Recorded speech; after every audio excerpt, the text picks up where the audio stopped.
second trip to Puerto Rico after the hurricane. And during that phone call, I started off with tons of gratitude. And like, this dude has actually seriously changed my life. I'm not gonna admit it. This isn't going on YouTube. You're gonna have to leave it after. But no, in all seriousness, he's had a huge influence on my mindset. And before I moved to Newark, before I joined Founders, before I started playing in the ecosystem that is Northern New Jersey, I had a lot of limiting beliefs, and a lot of those are still there. But at least when I see them, I'm able to identify them, right? And one of the big ones was like investing in myself and like knowing my self-worth, right? So the day that I met this gentleman, I pitched him, had no idea who he was, right? Just, hey, you're pitching this guy that's important. And I pitched him this app idea, and he starts going crazy, tons of energy, and he's like, dude, and he starts live streaming it, right? And I told him my whole story. I told him how my mother was a computer programmer when I was a kid in the 80s, before the internet existed. And I told him I was a hacker for social good, and I used to remove viruses from people's computers after I hacked them. And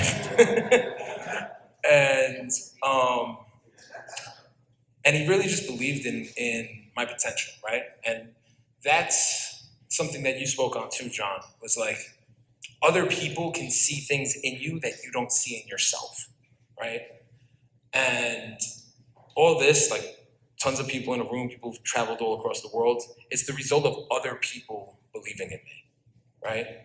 We all have limiting beliefs. We all wake up in the morning and have self-doubt, right? But other people who look at you bigger than you see yourself is what helps you rise to greatness. And that's why you need to surround yourself with people who empower you and speak to your greatness and not speak to your smallness. And so anyway, rewind.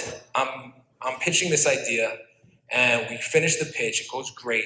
And I go outside, and I throw a cigarette in my mouth, and I light it, as I've done for 15, 20 years.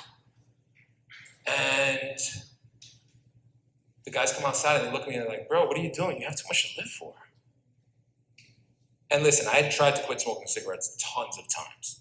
I had been forced to quit smoking cigarettes for different times, and I've done it for health, I've done it for vanity, I've done it for all these different reasons. And one way or another, I ended up going back to it, right? And that one small piece of advice, you have too much to live for, it really stuck with me. So me and my buddy, we kill the pitch, we go to a bar, we have a couple of drinks, we get in our cars, and I look over to him, we had like 2 or 3 drinks, and I'm like, dude, drive slow, you've been drinking, you have too much to live for. So we get home, I wake up the next morning, and I look at my pack of cigarettes, next to my keys, next to my wallet, next to my morning routine. I pick everything else up, and I look at my cigarettes, and I say, I have too much to live for. And I did that for 6 months. For 6 months, I woke up every morning and I didn't touch that pack of cigarettes.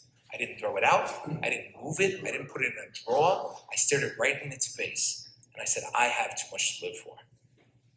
So there's a million things that I'm grateful to this man for, but I know that not only will I live a longer life, but I will live a longer life that's filled with an even more amazing legacy. So I want to bring up my good friend, my business partner, and a huge mentor, Gerard Adams. Gerard, thank you.